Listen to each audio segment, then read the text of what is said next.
Here are essential secrets and tips about living in Raleigh from a Raleigh native. I'm Alison Wonderowski with the W Real Estate Group. Listen up, as these tips are sure to make your life easier. Starting off with driving, let's talk about some roadways to avoid as well as a secret highway into downtown. First off, avoid I-40 during rush hour at all costs, especially if you're heading north in the morning or south in the afternoon, as that is the main source of traffic flow for the Research Triangle Park.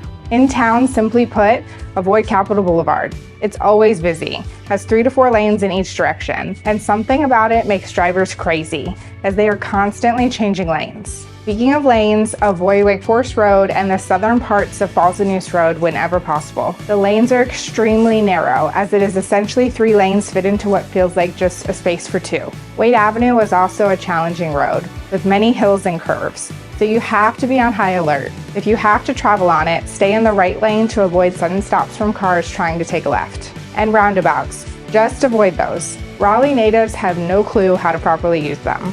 Now, if you're looking for a road to travel on, Raleigh's hidden highway between North Raleigh and downtown Raleigh is Atlantic Avenue and Litchford Road.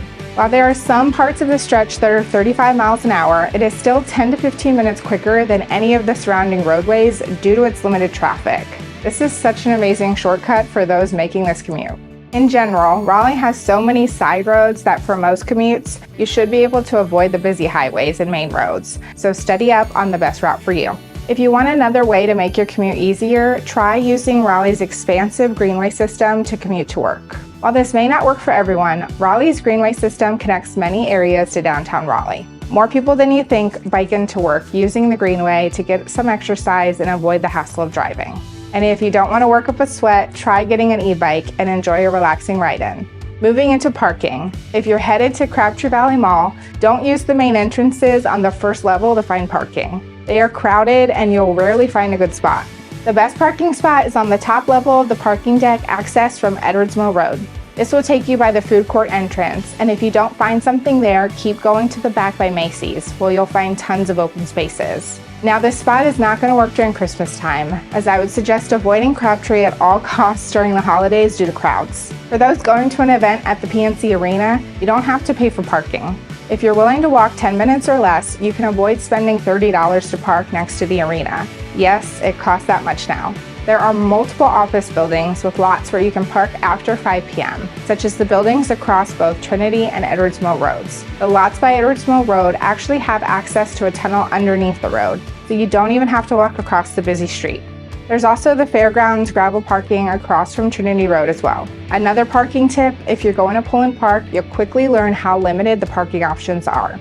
Pullen Park is one of Raleigh's most popular parks, especially for kids, as it has so many amazing attractions, but its main parking lot out front fills up quickly. If that lot is full, there's more parking down Adaba Drive, past the Aquatic Center and its dedicated parking lot on your right. And you'll see a parking lot as well as spots along the road that are quick walks to the playground. On the weekend only, you can try the Governor Moorhead School for the Blind parking lot just off Ash Avenue. If that fails, NC State's Coliseum parking deck is another option that's about a 10-minute walk. Okay, last parking topic. If you're headed into downtown Raleigh, here are some parking tips. Raleigh has quite a few metered parking locations, but if you're willing to walk a few blocks, there is free street parking a little bit further out. Many people who work downtown use this to park every day, but it's best to get there before 7:30 a.m. to find a decent spot. After 6 p.m., all of these metered spots are free, so there's a ton of street parking, and on weekends, it's free all day long as well. Raleigh's parking decks vary by deck, but many of them allow free parking after 7 p.m. on weekdays and just a $5 flat fee on weekends. Next up, check out these locations for some of the best views of downtown Raleigh. The most photographed spot of downtown Raleigh is from the Boylan Street Bridge. It provides an unobstructed view of the skyline, and you'll be able to get some great pictures at twilight. Also, grab some food or drink at the White Hill Kitchen and Brewing next to the bridge, or the Willard Rooftop Lounge nearby, as both have outdoor patios providing great views of downtown. And the newly built Dillon Building offers great views with its terrace on the 9th floor, and it's open to the public daily from 7 to 7.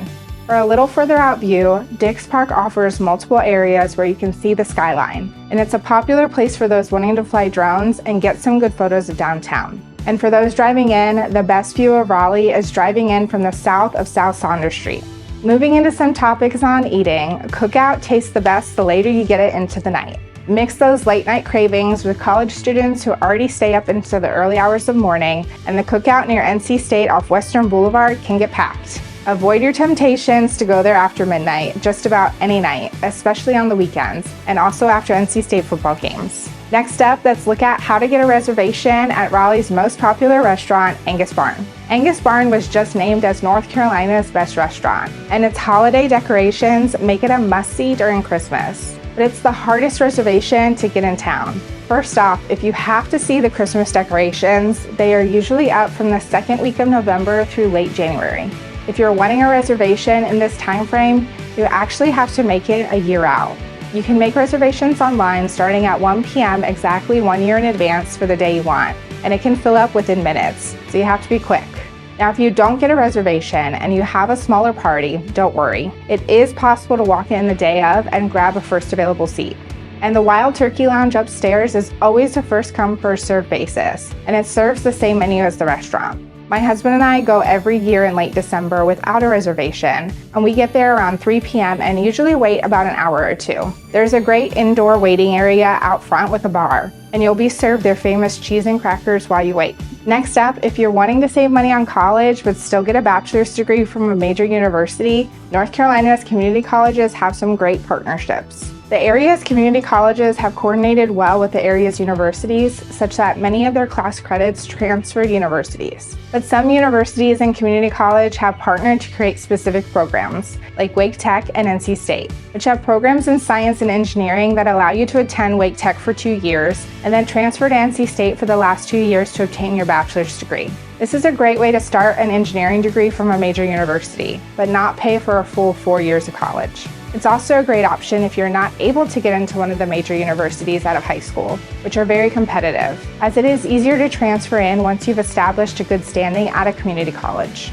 Moving into recreation, if you're looking for some great mountain biking trails, there are miles of hidden, challenging mountain bike trails off Reedy Creek Road behind Lake Crabtree and the airport. Now, these trails have been off limits for years, as they are on the RDU airport property, but so many people routinely use these trails that Wake County has recently leased this property from the airport and will be allocating money to maintain the trails and build parking lots. Also, at Lake Crabtree, if you're looking for a place to kayak, paddleboard, or more, you can get free rentals. Many of Wake County's parks with lakes have reasonable rental fees for these activities. But at Lake Crabtree, you can get free rentals if you're a resident of Wake County. You'll just need to show your ID for proof of residency. They provide the life vests and paddles as well. If you have your own kayak, canoe, or paddleboard, you can also launch here for free. And Lake Crabtree is a large and beautiful lake to explore, so it will definitely be time well spent. I hope you were able to learn something from this video. Please like and subscribe if you enjoyed the video. And if you need any real estate assistance, our team would love to help. I'm Alison Wonderowski, and thank you for watching. We'll see you in our next video.